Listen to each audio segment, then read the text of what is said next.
Hola mundi amigos, ¿cómo están? ¿Cómo les va? ¿Cómo la pasan todos ustedes? Por acá nosotros, Mari y Manu, Mundo M&M, reaccionando a México, conociendo a México a través de estos videos. En esta ocasión vamos a hacer esta reacción a este video que se llama ¿Cómo México perdió Texas y California? Estados Unidos se pasó de vivo y el gobierno mexicano de inútil. Vaya título para este video.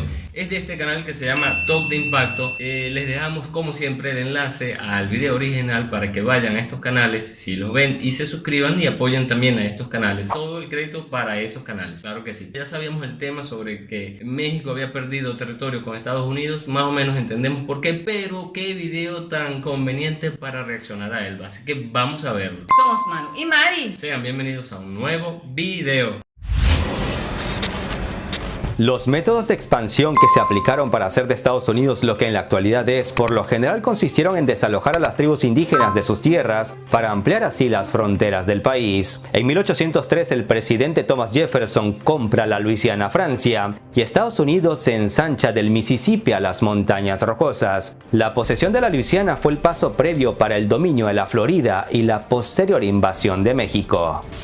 Los mexicanos y los estadounidenses ven de forma muy diferente la guerra entre México y Estados Unidos, y esto muestra cómo se ha usado el tema por parte de los líderes y los medios de comunicación, de acuerdo a los propósitos políticos nacionales, creando en muchos casos mitos históricos para motivar a sus ciudadanos con pasado glorioso y sentimiento de patria. La batalla del Álamo en la Revolución de Texas o las historias sobre los niños héroes son un ejemplo de ello. En la historia de ambas naciones, Texas, tierra rica en gas y petróleo, es la piedra angular, y su pérdida marcará el inicio del resentimiento del pueblo mexicano contra los estadounidenses.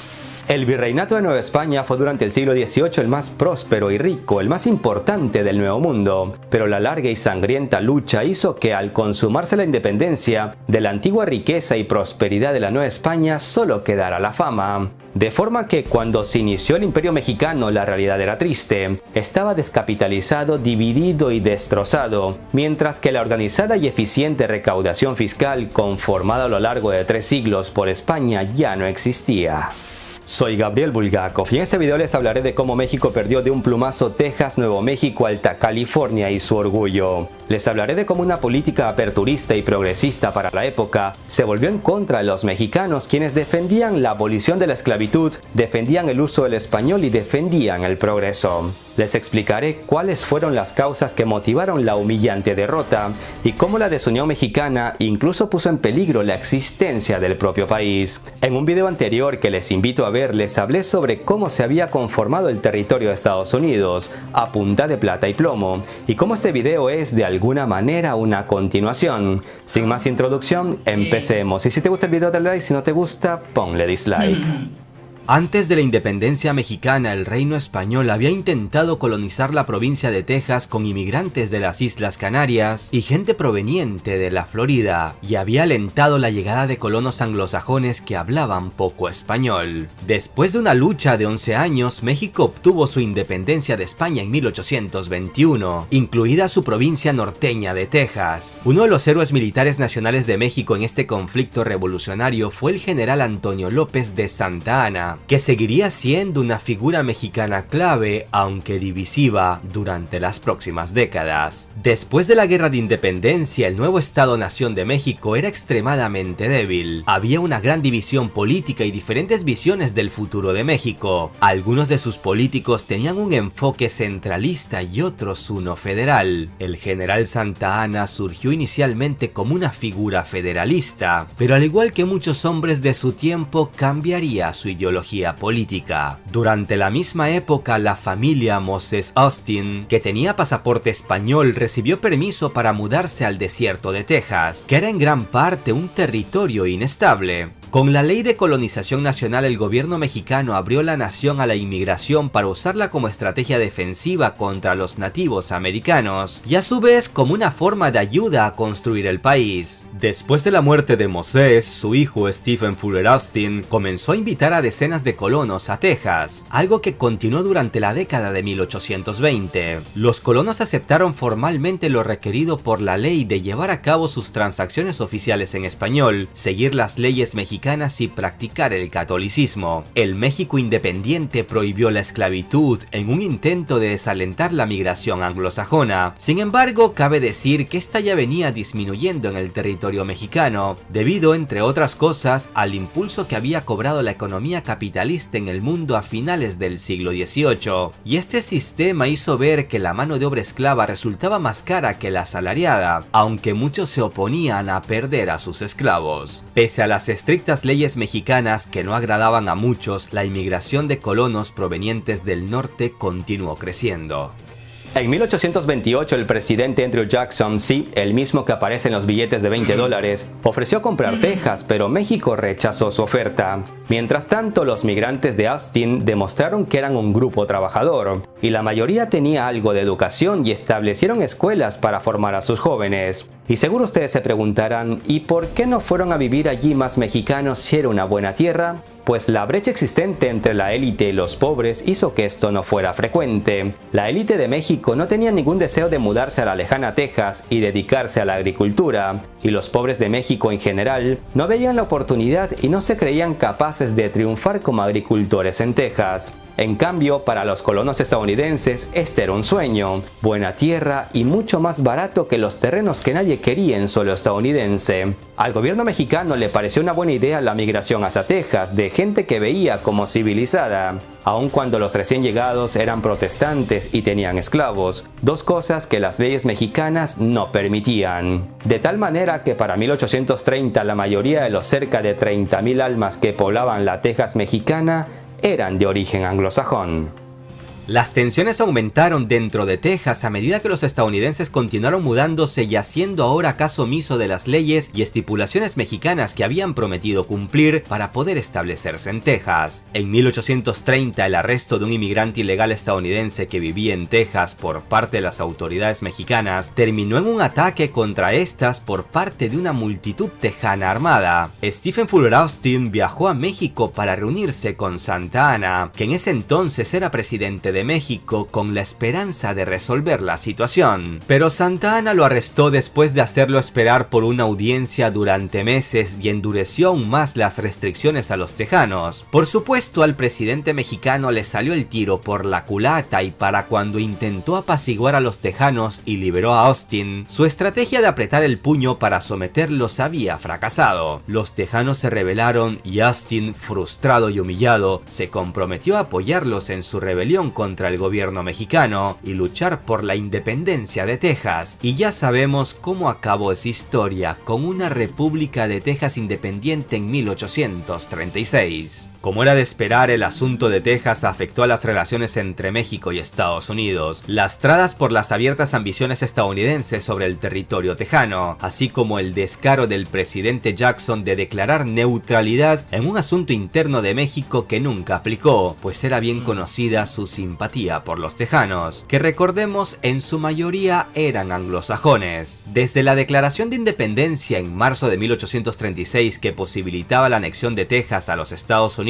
se había desatado una lucha entre abolicionistas y esclavistas, y esto hizo que pasara casi un año hasta que el 7 de marzo de 1837 Andrew Jackson dio el reconocimiento a la República de Texas. El reconocimiento británico llegó en febrero de 1841 y causó una enorme amargura en México, que por supuesto no reconocía a Texas como república y quería recuperarla. Pasaron varios años hasta que llegó a la presidencia estadounidense el expansionista John Tyler, quien, carente de todo apoyo de su partido, recurrió a una retórica beligerante para lograr popularidad, abogando por la anexión de Texas. Santa Anna, que por aquellos años había vuelto a ocupar el cargo de presidente en México, también recurrió a una retórica agresiva. Esto alteró la relativa calma en las relaciones entre México y Estados Unidos durante 3 años. Las relaciones empezaron a deteriorarse de manera progresiva y entre la población se despertó un ambiente bélico, mientras los agravios y pretextos de enfrentamiento se multiplicaban.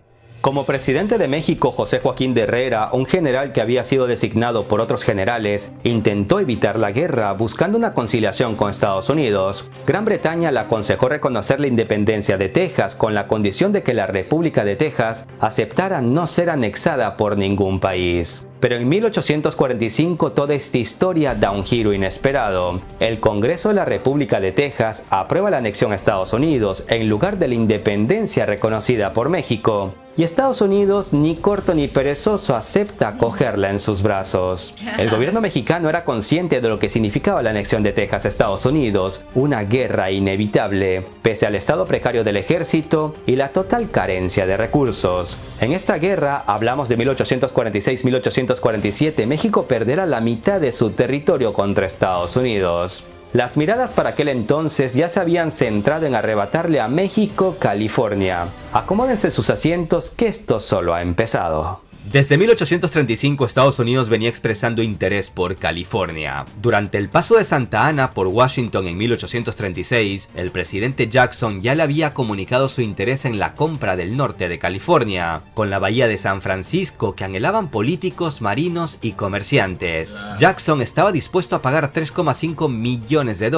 Para principios de 1840 había solo unos cuantos norteamericanos en la región, pero bastaban para hacer una eficiente propaganda anexionista. Aunque el presidente Tyler concentró sus afanes en la anexión de Texas, este era un fruto maduro que estaba a punto de caer. En cambio, California se proyectaba como futuro inmediato y se convertiría en la verdadera razón de la guerra que se avecinaba. Durante todo este periodo, hablamos de los años 1830-1840, México seguía sufriendo disturbios e inestabilidad política, y hay que decir que la debilidad nacional y el regionalismo heredado facilitaron la ocupación norteamericana de California, territorio que en algún momento de todo este lío México pensó en ceder a Francia y Gran Bretaña en pago por las deudas contraídas. En 1844 México tenía 7 millones de habitantes, la economía estaba paralizada, no tenía un ejército profesional y el armamento era bastante obsoleto. Los Estados Unidos tenían ya 20 millones de habitantes, una economía dinámica, un ejército profesional y armas modernas. Cuando Texas empieza a formar parte de Estados Unidos, había una cuestión importante que no estaba muy clara: la frontera. Para los tejanos su frontera internacional era el Río Grande, pero para los mexicanos su frontera internacional era más al norte. ¿Cómo se podía resolver esta situación? Pues claro, con una guerra. Así que el presidente James Polk fue al Congreso de los Estados Unidos el 11 de mayo de 1846 y pidió autorización de guerra para defender las fronteras del nuevo estado. Estados Unidos le declara la guerra a México 2 días después, y durante los 2 siguientes años el territorio mexicano sería el principal campo de batalla. El plan estadounidense era avanzar hacia Nuevo México y California, la verdadera meta de la guerra. Hay que destacar que Estados Unidos contaba con un ejército pequeño pero profesional y podía echar mano de las milicias estatales al tratarse de una guerra internacional. Contaba además con la posibilidad de movilizar entre los inmigrantes a miles de voluntarios y tenía recursos para abastecerlos junto a una gran flota. Por desgracia, la derrota de México era cuestión de días. El presidente Polk deseaba solo una pequeña guerra, suficiente para requerir un tratado de paz, porque sabía que México era un país muy endeudado y sin capital, por lo que al final tendría que ceder territorios. Conocía la enorme influencia del general Santa Anna y envió un agente especial a negociar con él. Santa Anna venía preparando su vuelta al poder para defender los principios republicanos, pero enfrentaba el problema de cruzar el bloqueo estadounidense, por lo que es posible que simulara aceptar la solicitud de abreviar la guerra y facilitar las negociaciones de paz. Pero el supuesto arreglo con el agente norteamericano trascendió a la prensa mexicana y despertó la desconfianza del Congreso y del pueblo en la posible traición del general en jefe del ejército. Esto debilitaría al frente mexicano y representaría una nueva fuente de la desmoralización mexicana. Las primeras derrotas mexicanas tuvieron lugar en mayo de 1846 y desacreditaron a la administración Paredes y al ejército mexicano. La movilización de voluntarios sin entrenamiento, la falta de recursos, escasez y atraso técnico de la artillería, que era de corto alcance, contrastaba con la moderna y de largo alcance estadounidense, que hicieron brotar mucha sangre mexicana. Nuevo México y las Californias estaban prácticamente indefensas, y los intentos hechos por sus habitantes de frenar la invasión no pudieron evitar que la escuadra norteamericana consolidara la conquista en enero de 1847, declarando anexadas las 2 provincias. Entonces, ¿por qué es importante tener un ejército poderoso? Para que no vengan abusivos a llevarse lo que te pertenece. La debilidad militar mexicana hizo que Estados Unidos se le llevara la mitad de su territorio.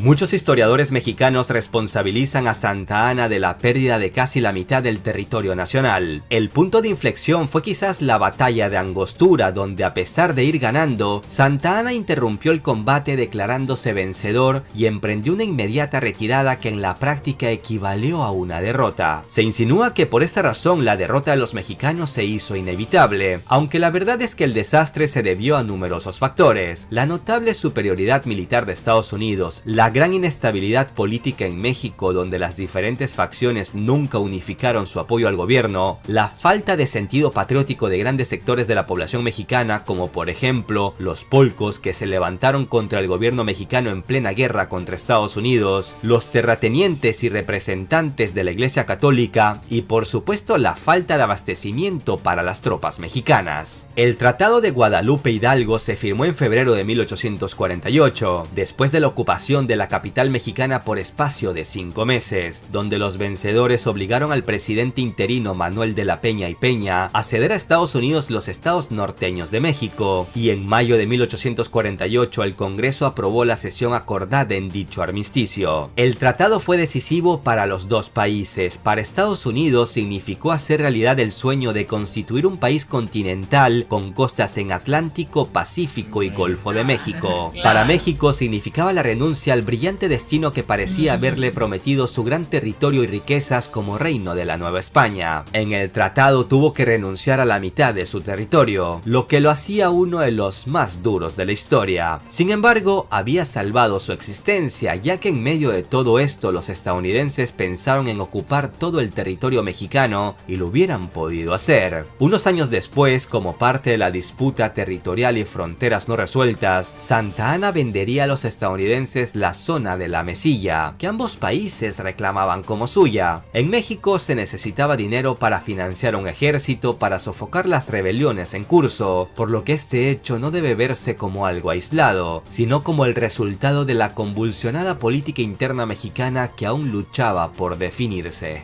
Finalmente, en los dos países, la guerra incrementó la discordia política interna que al final los llevaría a dramáticas guerras civiles, pero eso ya es otra historia. La derrota de México y la pérdida de sus territorios es una desgarradora historia que bien resumen dos constantes en nuestro continente.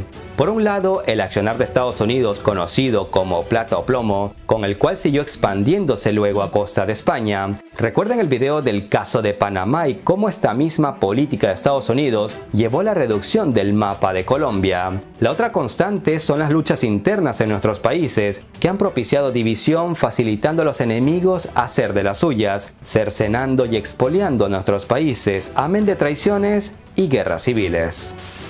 Recuerden que el pueblo que no conoce su historia está condenado a repetirla. Por eso es importante documentarse y pensar muy bien a quién le damos nuestro apoyo, nuestros votos, aunque a veces, por desgracia, nos toca elegir entre el malo y el menos malo. Soy Gabriel Bulgakov, hagan el bien sin mirar a quién, no como los traidores que han propiciado la ruina de nuestros países para luego irse a vivir a Miami con plata robada. Un abrazo virtual a todos. Hasta la próxima.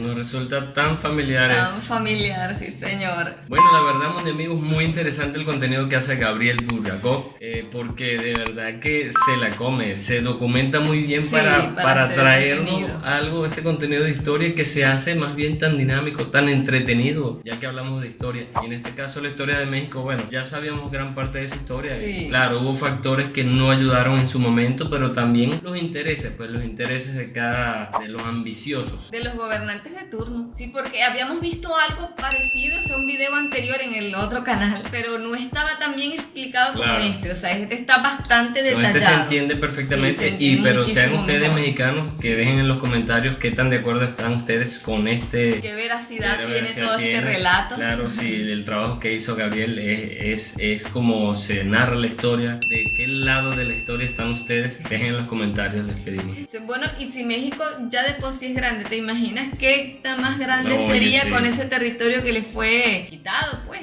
Sí, de alguna manera, sí, te imaginas lo más grande que sería, si aún así es enorme, ¿cómo sería? Eso de la batalla del Álamo, nosotros reaccionamos a ese video, creo que está guardado por allí. Bueno, estuvo muy bueno este claro, video, de verdad que... Claro, y ese tipo de videos hay que verlo porque no solamente es ver los paisajes, ver la comida, claro, también esto forma parte de la identidad y de la historia de un país, en este caso México. Claro, y es que había mucha desventaja entre el ejército mexicano y el norteamericano. O sea, y por supuesto el gobernante de turno es el que se tiene que encargar de fortalecer sus defensas. Y si el ejército mexicano estaba tan deprimido, difícilmente podía enfrentarse a un ejército que ya estaba tan conformado como el de Estados Unidos. Pero bueno, digan ustedes. Bueno, interesante también el tema, ya saben, muy amigos, dejen en sus comentarios por ahí. Muy importante el apoyo de todos ustedes, suscribiéndose al canal, dándole me gusta, compartiendo estos videos, apoyando al creador original de este contenido. Y por supuesto, para un próximo video estamos pendientes para seguir disfrutando y conociendo cada vez más de México. Bueno, muy amigos, no nos queda más ahora que despedirnos y nos vemos para un próximo video. Cuídense mucho.